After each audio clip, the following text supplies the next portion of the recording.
Good afternoon friends, দেখো আমি কি বানাচ্ছি। আজকে পূর্ণিমা, দোল পূর্ণিমার জন্য নিরামিষ সবজি হচ্ছে, ডাল হয়েছে, ভাত হয়েছে, কচু শাক বানিয়েছি, নিরামিষ কচু শাক ছোলা মটর দিয়ে।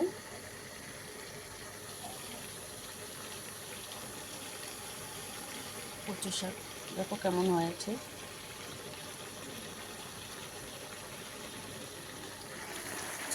নিরামিষ সবজি।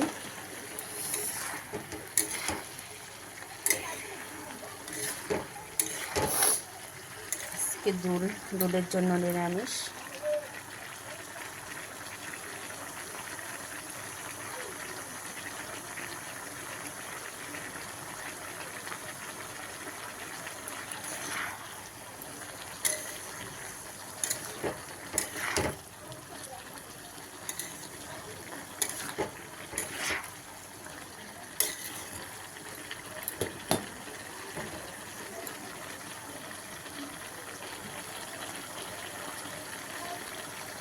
Tata, bye bye.